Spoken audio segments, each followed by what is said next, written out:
The gavel struck the mahogany block, its sharp crack echoing through the cavernous space of courtroom 302.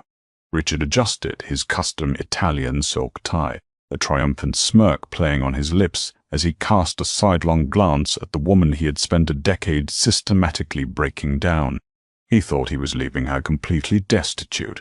He truly believed the paltry $1,500 a month he was offering in spousal support was an act of supreme, untouchable charity.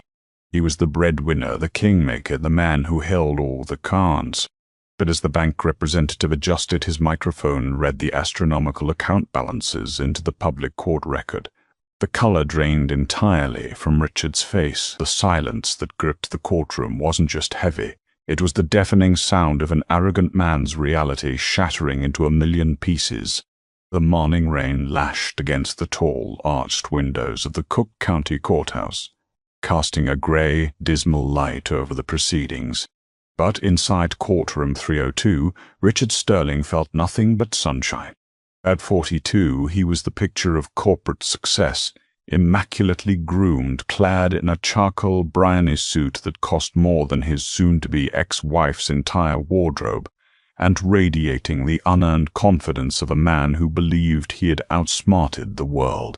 Beside him sat Harrison Caldwell, a high-priced, aggressively slick divorce attorney known around the city for leaving spouses with nothing but the clothes on their backs. Caldwell was currently shuffling through a stack of meticulously forged financial affidavits. Across the wide aisle, sitting at the petitioner's table, was Clara. Even now, at the bitter end of their 10-year marriage, Richard couldn't help but feel a flicker of disdain as he looked at her. Clara wore a simple, unbranded beige cardigan over a modest navy blouse. Her brown hair was tied back in a practical, unadorned knot. She looked exactly as she always had, plain, quiet, and entirely unremarkable. For the entirety of their marriage, Richard had treated her as part of the furniture.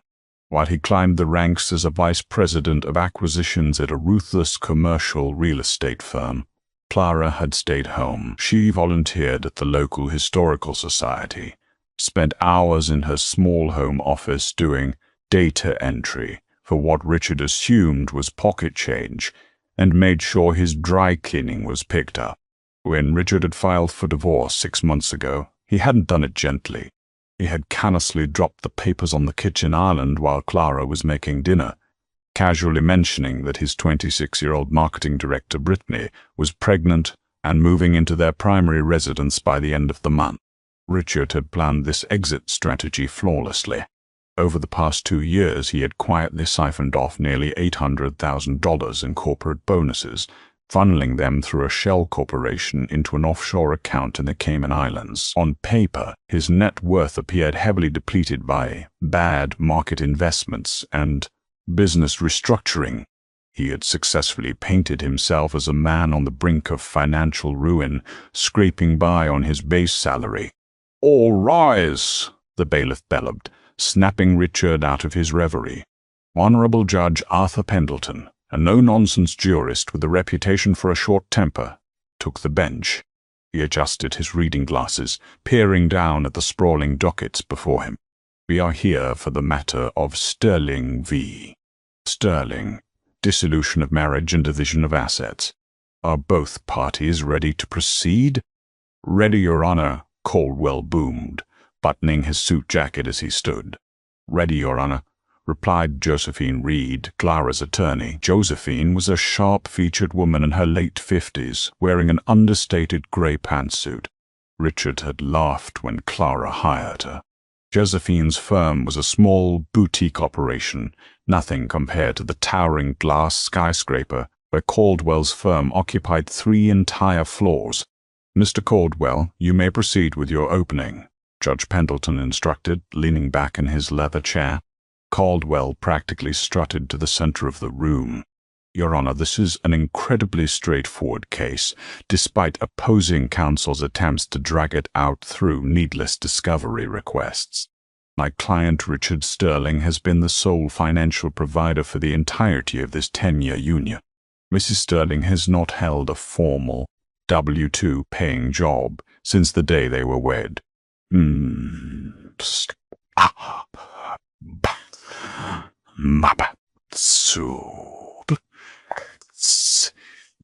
Richard watched Clara out of the corner of his eye. She didn't flinch. She was just staring at her hands, neatly folded on the wooden table. Pathetic, he thought. She still doesn't get what's about to happen to her. Unfortunately, Your Honor, Caldwell continued, his voice dripping with faux sympathy, Mr. Sterling's industry has taken a massive hit. His assets are tied up in severely depreciated real estate holdings. He simply does not have the liquid capital to support the lifestyle Mrs.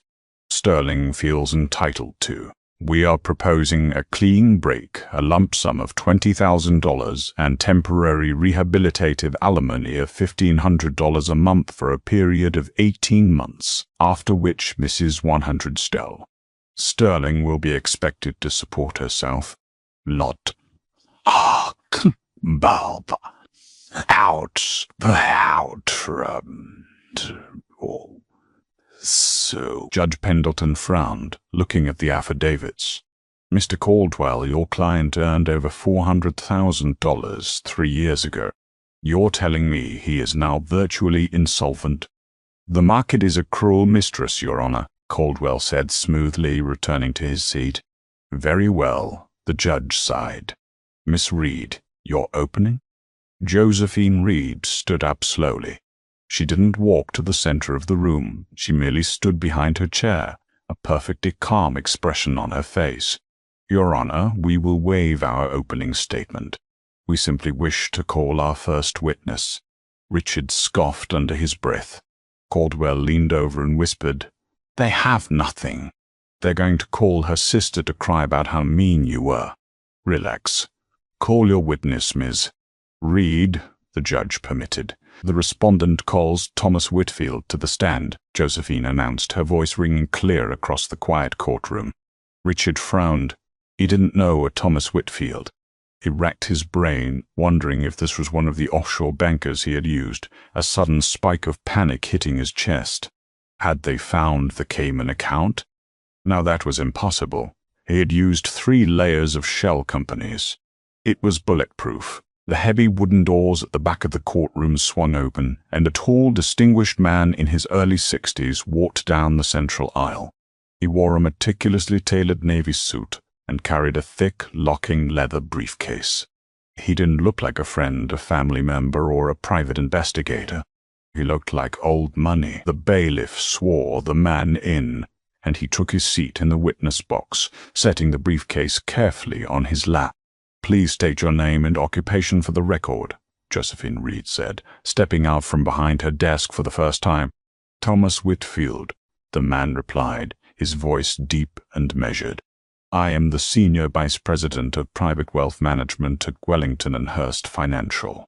Richard felt the air stalled in his lungs. Wellington and Hurst was one of the most exclusive, high-barrier private banks in the world. They didn't even accept clients with a net worth of less than $10 million. Richard had actually applied to open an account with them 5 years ago and had been politely but firmly rejected. What on earth was one of their senior executives doing in this courtroom? Caldwell was on his feet instantly. Objection, Your Honor. Relevance. We have already submitted Mr. Sterling's comprehensive financial disclosures. Opposing counsel is clearly attempting a desperate fishing expedition into institutions my client has zero affiliation with. Your Honor, Josephine countered calmly, Mr. Whitfield is not here to testify regarding Mr. Sterling's finances. Judge Pendleton raised an eyebrow. Then whose finances is he here to discuss, Counselor? My client's, Your Honor. Clara Sterling. A beat of absolute stunned silence fell over the courtroom.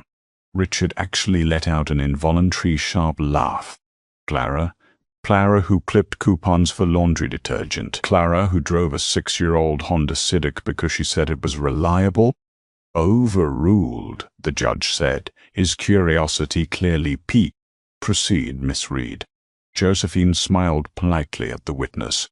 Mr. Whitfield, can you confirm that Wellington and Hurst manages a portfolio for Clara Jenkins Sterling? Yes, we do, Thomas answered, flicking open the golden latches of his briefcase and withdrawing a thick, notarized ledger. "We have managed Mrs. Sterling's primary portfolio for just over 11 years. Richard's brow furrowed. 11 years? That was a year before they got married. "And can you describe the nature of this portfolio?"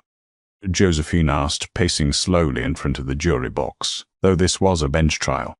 "Certainly," Thomas replied, reading from the top document. "The portfolio is structured primarily under a blind trust, legally established as the C.J. Horizon Trust, of which Mrs. Clara Sterling is the sole beneficiary and active director. The trust encompasses 3 primary divisions: a liquid capital management account, a diversified index and blue-chip stock portfolio, and an aggressive private equity tier that specializes in early-stage tech seed funding." Richard's mouth was suddenly terribly dry. He looked over at his wife. Clara was no longer staring at her hands. She was looking directly at him, her eyes utterly devoid of emotion, cold and sharp as obsidian. Mr. Whitfield," Josephine continued, her tone conversational but piercing, "pursuant to the subpoena issued for full financial transparency in this divorce proceeding, can you please read the current up-to-date balances of these 3 accounts into the official court record?" Caldwell leaped up again, his face flushing red. "Your Honor, I must strongly object. We were not provided with these specific documents during the preliminary discovery phase, because you waived standard discovery to expedite the trial, Mr. Caldwell," Josephine snapped back, cutting him off with surgical precision. "You were so eager to push this divorce through and leave my client with pennies that you signed the waiver on the record 3 months ago. I have the transcripts right here."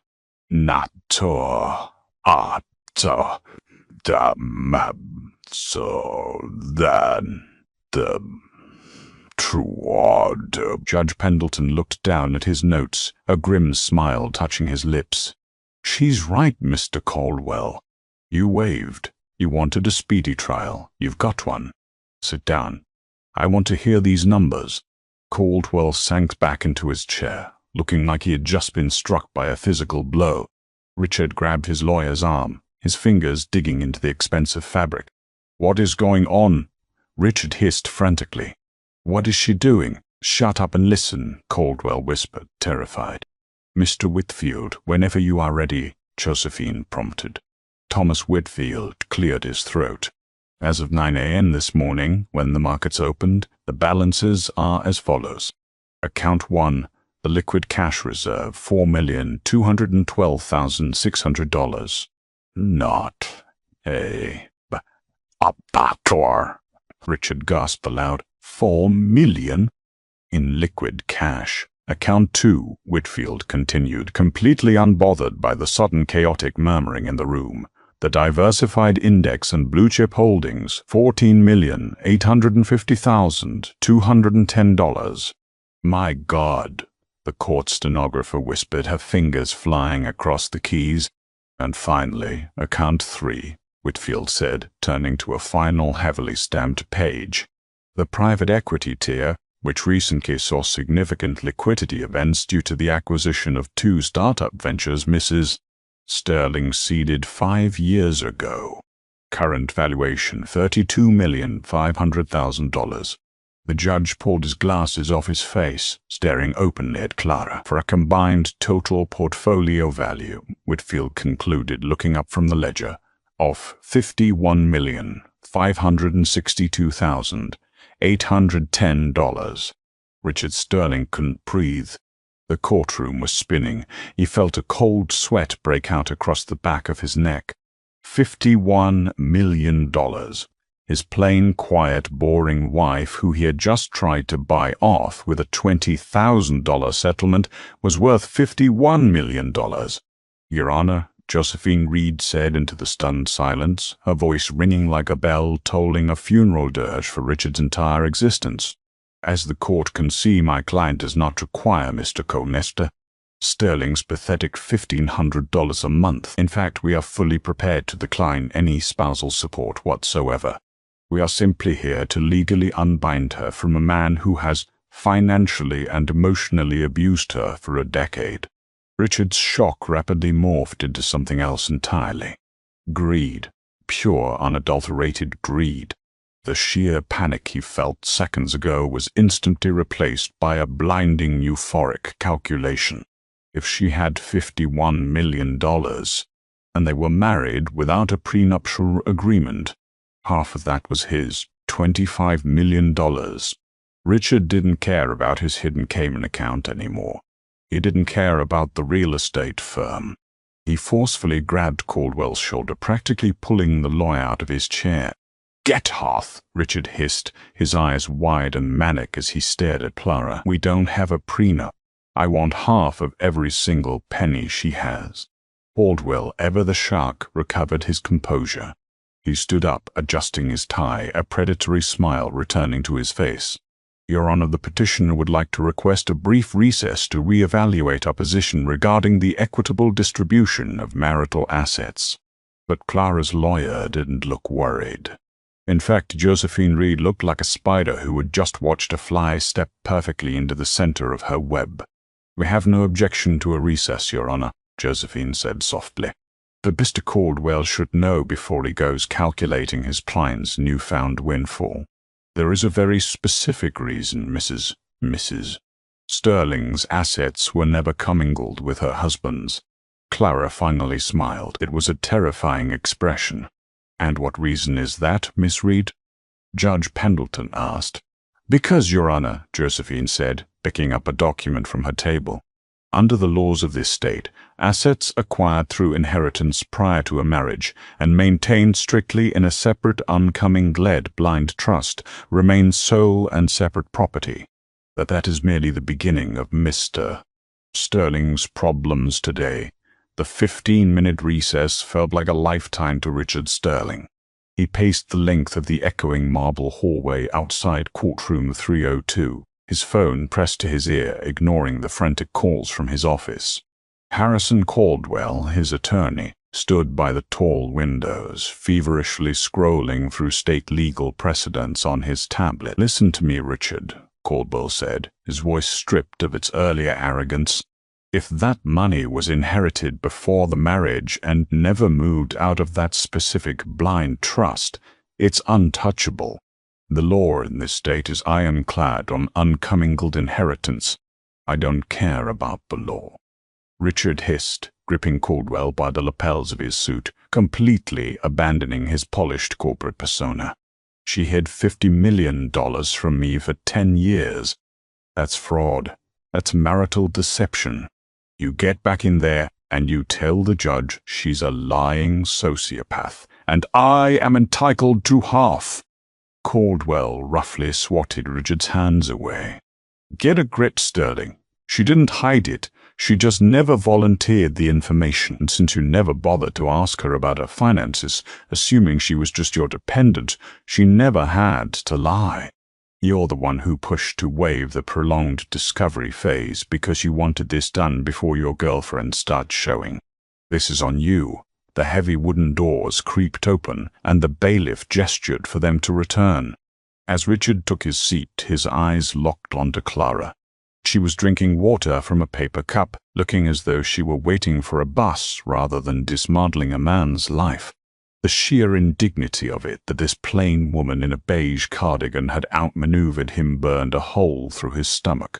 Judge Pendleton struck his gavel, settling the murmurs in the gallery. "We are back on the record. Mr. Reed Caldwell, have you conferred with your client regarding the respondent's financial disclosures?" Caldwell stood, buttoning his jacket, attempting to project a confidence he no longer possessed. "We have, Your Honor, and while we are certainly surprised by Mrs. Sterling's hidden wealth, it does not change the fundamental nature of equitable distribution. We argue that Mrs. Sterling deliberately acted in bad faith by concealing these assets, thereby depriving my client of the marital standard of living he was entitled to." Josephine Reed didn't even stand up.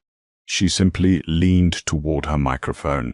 "Your Honor, case law in remarriage of Preston clearly dictates that a spouse has no legal obligation to commingle separate, Premarital inheritance. My client lived modestly because she chose to and because Mr.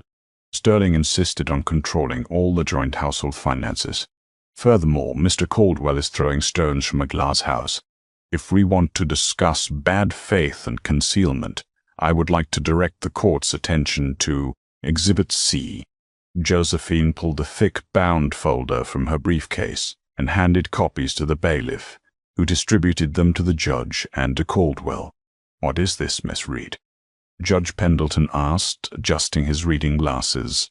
"That, Your Honor, is a comprehensive financial forensic report compiled by FTI Consulting, one of the premier financial investigation firms in the country," Josephine stated, finally standing up and walking to the center of the room.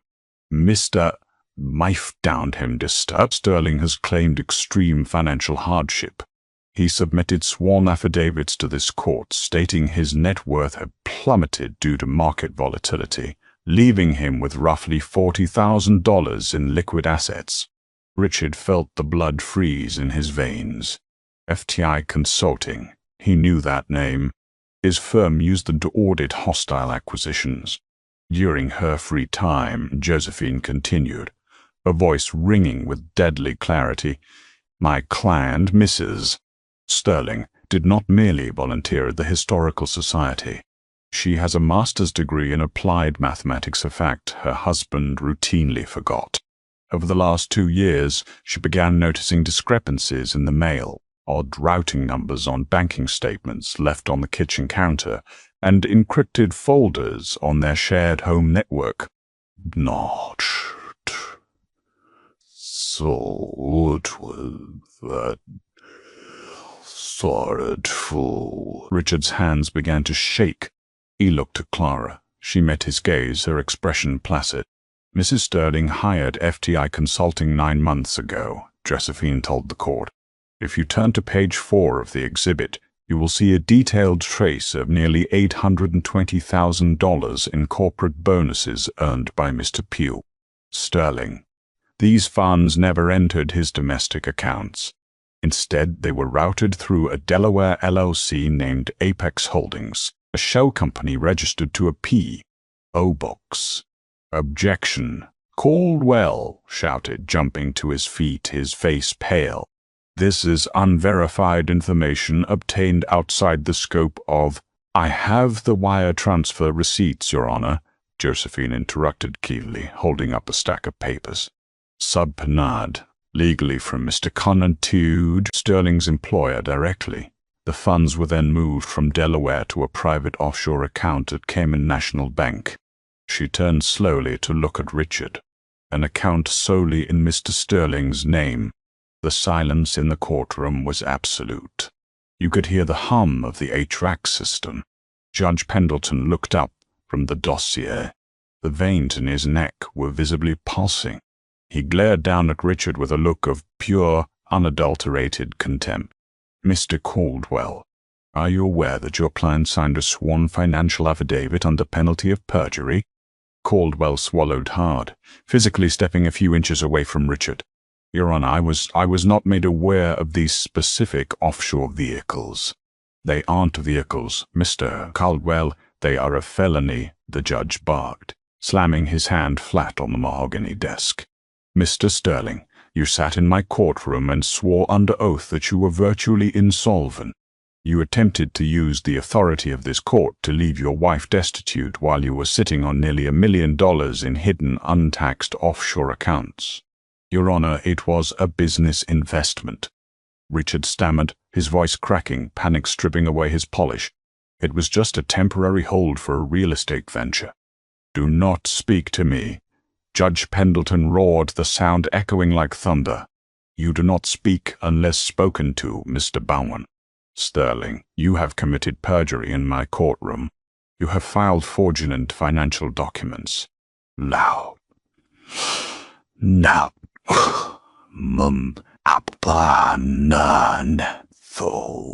Richard collapsed back into his chair, gasping for air.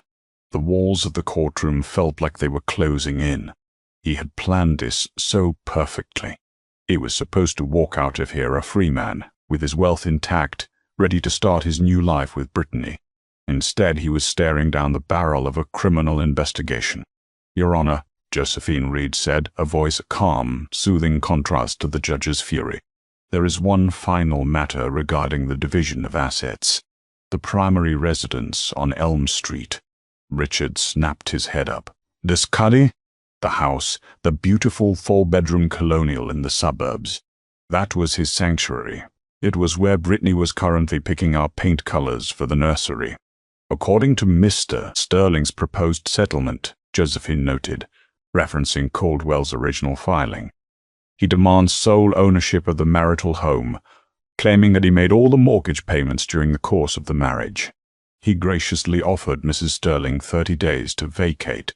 Given his perjury, I am inclined to award the house entirely to your client, Miss Reed." Judge Pendleton growled, still glaring at Richard. "That won't be necessary, Your Honor." Josephine smiled, a sharp, terrifying thing. "Because Mr. Sterling doesn't own the house." Caldwell looked baffled. "Your Honor, the deed is in both of their names. There is a standard 30-year fixed mortgage through Chase Bank." "There was a standard mortgage through Chase Bank," Josephine corrected. 3 years ago, Master Gyro Sterling wanted to refinance to pull equity out for what he claimed were renovations. However, his credit had taken a hit due to some highly leveraged, risky margin calls he made on his personal brokerage account. Chase denied the refinance. Richard vaguely remembered this. He had been furious. He had told Clara to handle the paperwork to find an alternative lender while he traveled for business. "Mrs. Sterling did find a private lender," Josephine explained. "A private equity firm specializing in real estate debt acquisitions called Horizon Holdings." Richard's stomach plummeted to the floor. "Horizon. C.J. Horizon Trust." "Mrs. Sterling's trust quietly purchased the debt," Josephine said, handing the final piece of paper to the bailiff. "The mortgage on the Elm Street property is held entirely by a subsidiary of my client's trust. Furthermore, because Mr. Sterling was so heavily leveraged and desperate for the cash out, he signed an addendum." Josephine paused, letting the silence stretch, savoring the kill. The addendum stated that in the event of a divorce filing, the entire remaining balance of the mortgage, $750,000, becomes immediately due in full. A balloon payment clause, a clause Mr. Sterling signed without reading, assuming his quiet, obedient wife had simply found him a good deal. Judge Pendleton let out a low whistle, leaning back in his chair. "A masterclass, Miss Reed." "Thank you, Your Honor. As Mr. Sterling has just stated under oath that his liquid assets amount to barely $40,000, since we all know he cannot legally access his illegal offshore money without triggering an IRS audit, he is in immediate default." Josephine looked directly at Richard, her eyes devoid of pity. "My client is initiating foreclosure proceedings at noon today. Mr. Sterling and any other unauthorized occupants have 72 hours to vacate the premises." Richard was paralyzed. His brain couldn't process the sheer velocity of his destruction.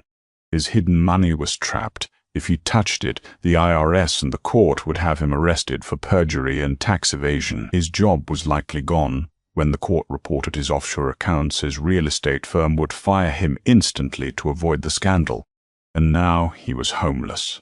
Brittany was waiting for him at the house.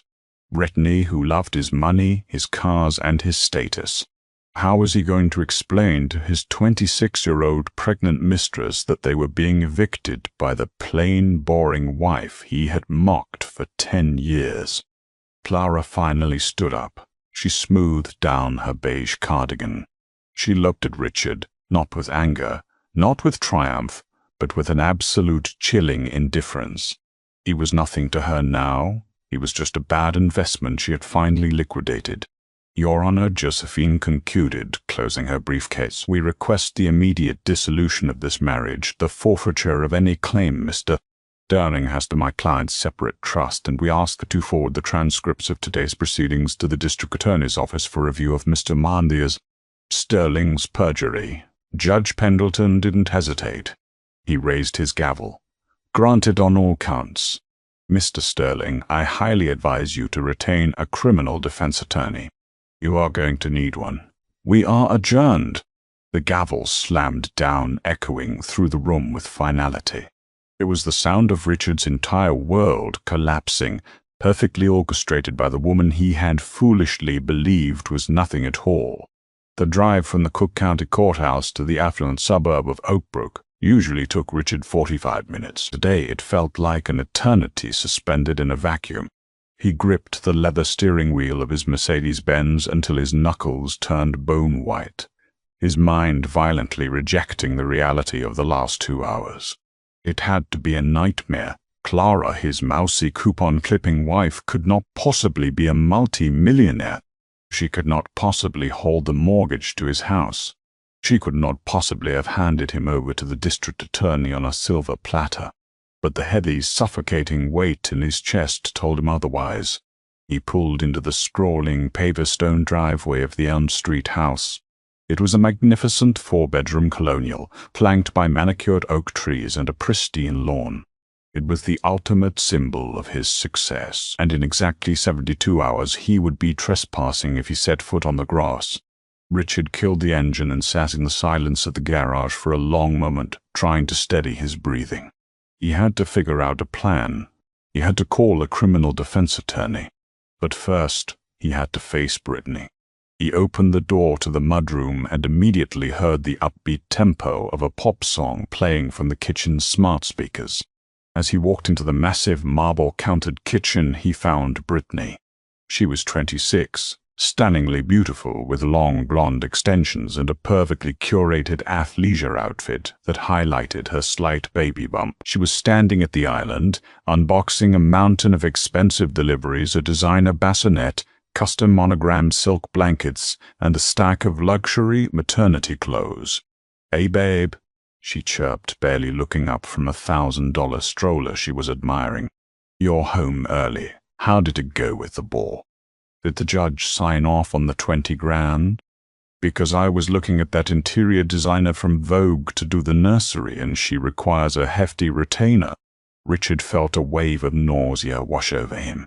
He looked at the mountain of cardboard boxes. "Brittany, put the scissors down."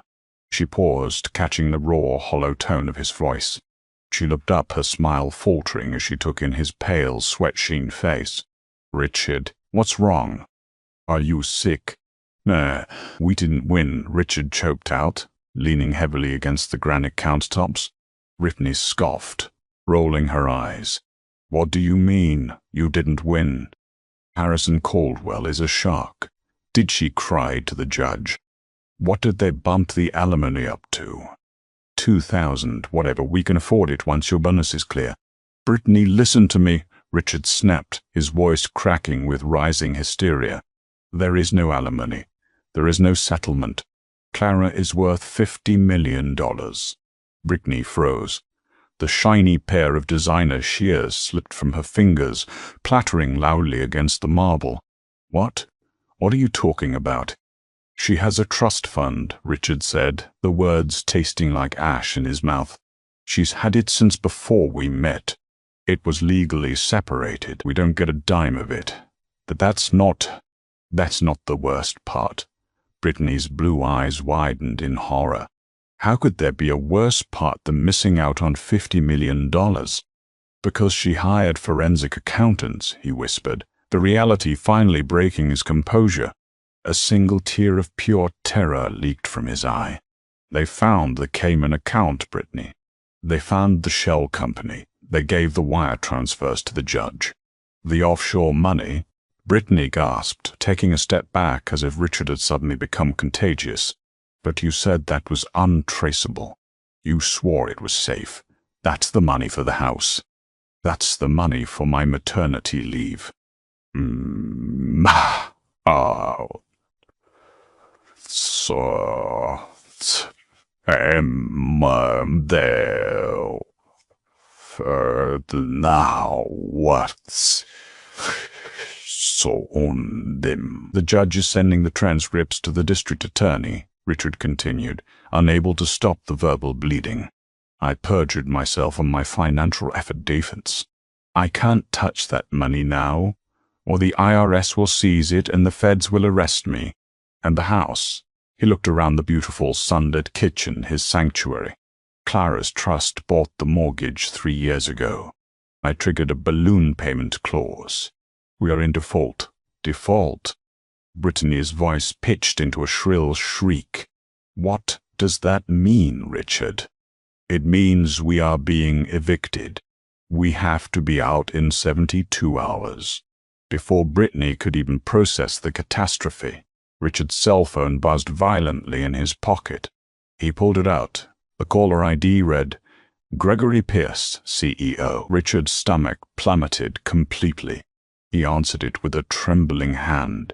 Gregory.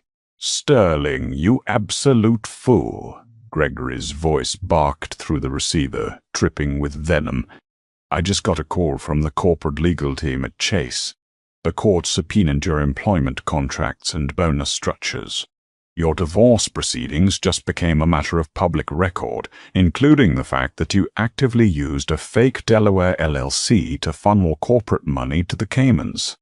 Gregory, please, I can explain. Save it for the federal investigators, Richard. You are fired. Effective immediately. You are barred from the building.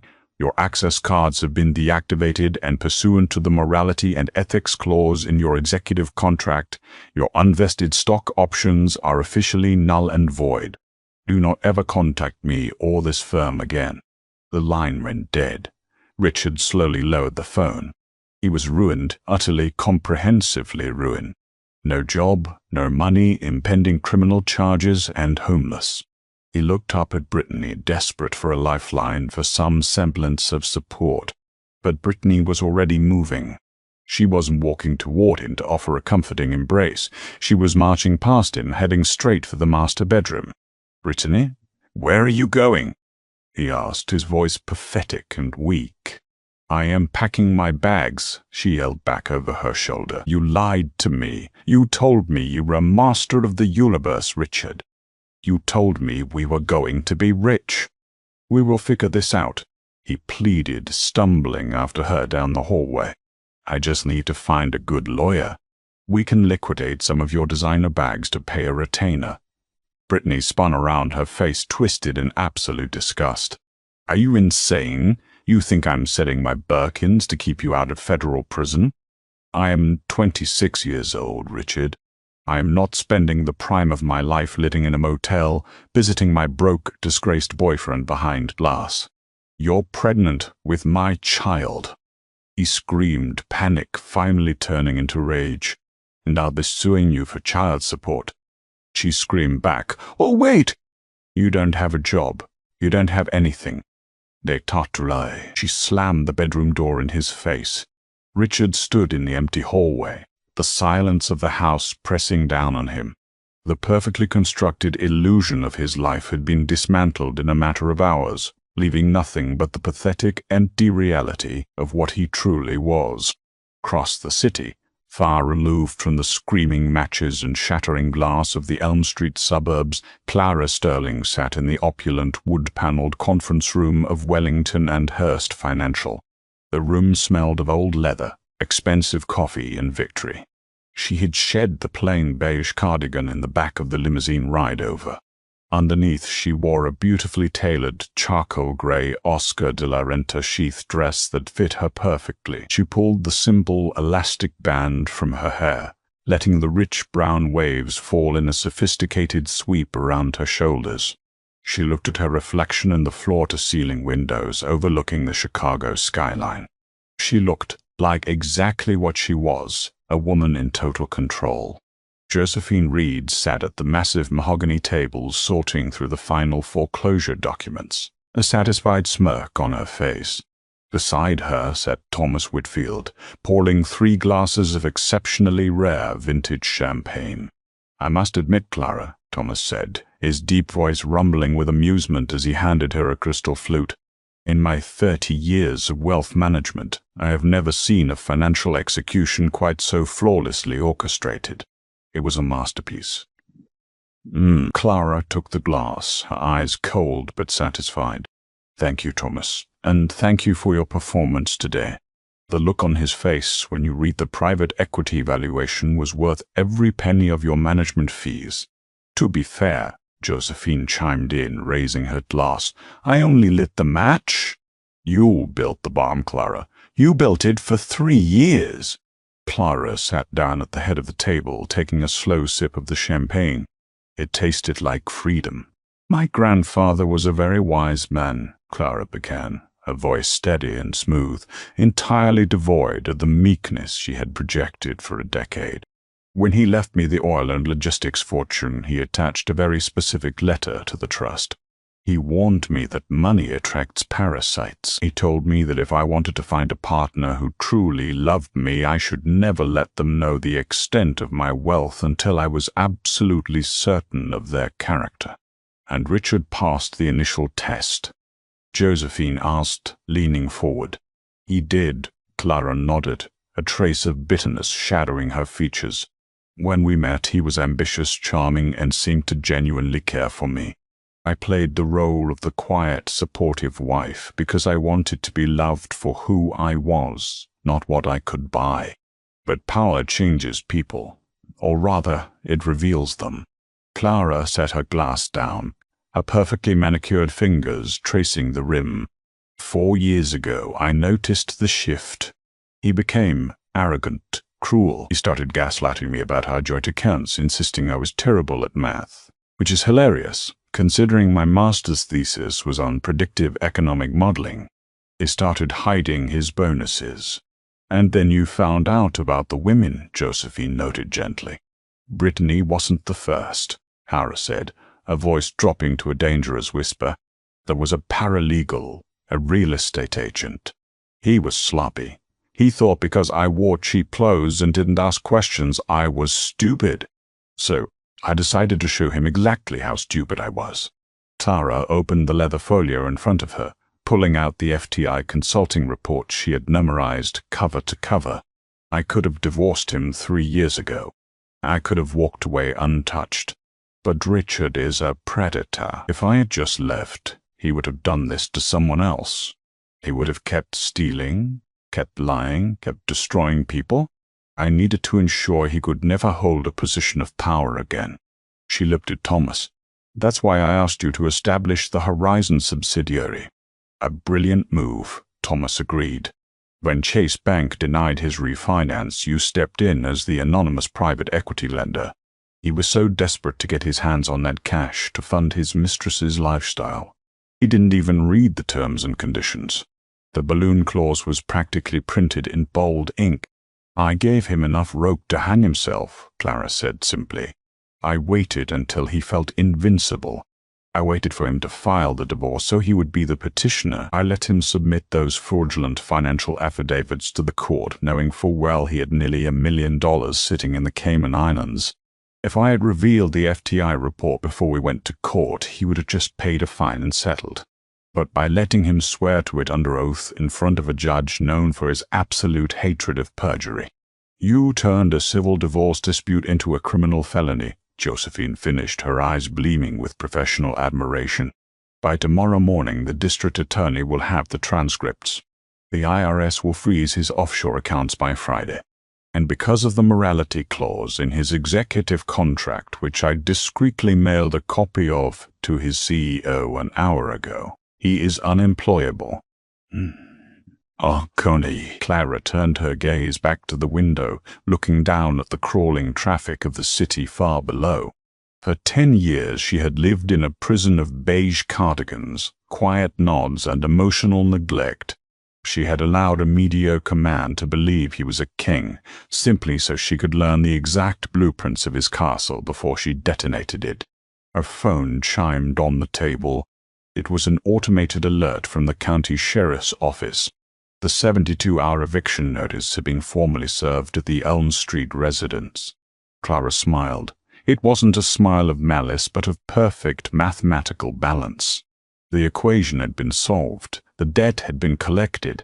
So, Clara, Thomas asked, closing his briefcase with a satisfying click, what is the directive for the trust moving forward now that the dead weight has been liquidated. We restructure, Clara said, her voice ringing with newfound authority. Liquidate the Elm Street property the second he is out. I want the proceeds funneled into the private equity tier. There is a clean energy startup in Boston I've been researching. It's time I stop playing the silent partner and take my rightful seat on the board. Josephine raised her glass one last time. To the real master of the universe. Clara clinked her glass against the attorney's. To the horizon. 6 months later, the brutal Chicago winter had settled over the city, turning the streets into icy gray wind tunnels. But the chill in the air was nothing compared to the permanent freezing dread that now resided in Richard Sterling's bones. He stood behind the scuffed laminate counter of a mid-tier rental car kiosk at O'Hare International Airport, adjusting the collar of his stiff, poorly fitted polyester uniform. The neon fluorescent lights overhead buzzed with a headache-inducing hum, illuminating the dark circles under his eyes and the deep, haggard lines that had etched themselves into his face. His custom Italian silk ties and charcoal brownie suits were long gone, liquidated months ago to pay the retainer for a second-rate defense attorney after the court froze his assets. The fallout from courtroom 302 had been absolute and merciless. True to Josephine Reed's promise, the district attorney had received the transcripts. A grand jury had indicted Richard on 2 counts of perjury and 1 count of criminal fraud within 6 weeks. But it was the Internal Revenue Service that had truly broken him. The moment the FTI consulting report detailing his offshore shell company became public record, the IRS swooped in with a civil asset forfeiture order. They didn't just freeze the $800,000 in the Cayman Islands, they seized it, slapping him with an additional $300,000 in penalties, back taxes, and fines. Richard was now officially hundreds of thousands of dollars in debt to the federal government. He had tried to reach out to his old contacts in the commercial real estate world, begging for consultancy work or even an entry-level analyst position. Every single door was slammed in his face. Gregory Pierce, his former CEO, had blacklisted him across the entire Midwest. Nobody wanted to hire a man awaiting federal trial for financial crimes. And then there was Brittany. True to her word, she had vanished the day the eviction notice was served on the Elm Street house. She had moved back in with her parents in Ohio, entirely scrubbing Richard from her social media profiles. When she gave birth to a baby girl 2 months ago, Richard wasn't even listed on the birth certificate. Instead, he received a thick manila envelope from the Ohio Department of Job and Family Services, a child support enforcement mandate that would garnish 40% of whatever meager wages he managed to scrape together for the next 18 years. "Excuse me," a sharp voice snapped, pulling Richard out of his bleak reverie. A businessman in a tailored cashmere overcoat was tapping his platinum credit card impatiently on the counter. "I reserved a premium SUV, under Whitaker." Richard swallowed his pride, forcing a tight, humiliating customer service smile onto his face. "Of course, sir. Let me pull up your reservation." His fingers clumsily clacked against the outdated keyboard. For a fleeting, agonizing second, he remembered what it felt like to be the man in the cashmere coat, impatiently demanding the keys to a luxury vehicle while ignoring the invisible workers behind the desk. As the receipt printer whirred to life, Richard's eyes drifted toward the small, muted television mounted in the corner of the terminal, permanently tuned to CNBC. The breaking news ticker at the bottom of the screen read, "Aferis Energy assures $200 Series C funding. CEO Clara Sterling discusses future of green tech." Richard dropped the rental keys. They clattered loudly onto the laminate counter. The camera on the television zoomed in on the anchor desk. Sitting there, looking radiant, formidable, and utterly untouchable, was Clara. She wore a striking crimson blazer that commanded the room. Her hair was styled in a sleek modern cut, and her posture radiated the absolute confidence of a titan of industry. "Clara," the anchor smiled warmly, "your transition from a quiet private investor to the majority shareholder and CEO of Aferis Energy has been nothing short of meteoric.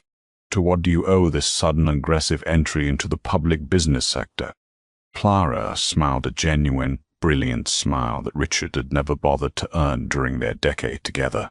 "For a long time, I allowed myself to be a silent partner, both in business and in life," Clara answered, her voice smooth and articulate, carrying a weight Richard had never recognized. "I invested my energy into structures and people that ultimately proved to be toxic liabilities. But a few months ago, I decided it was time to liquidate those bad investments. Once you remove the dead weight holding you back, you'd be amazed at how quickly you can rise." And at a powerful philosophy, the anchor agreed. "And what is your primary focus moving forward?" "Building a foundation that is transparent, sustainable, and entirely under my own control," Clara stated, her eyes locking briefly with the camera lens. "I spent 10 years observing how arrogance and greed can destroy an empire from the inside out. At Etheris, we operate on complete honesty, because eventually the truth always comes due." Richard stood frozen, the receipt paper fluttering to the floor. She wasn't just wealthy anymore. She was powerful. She was admired.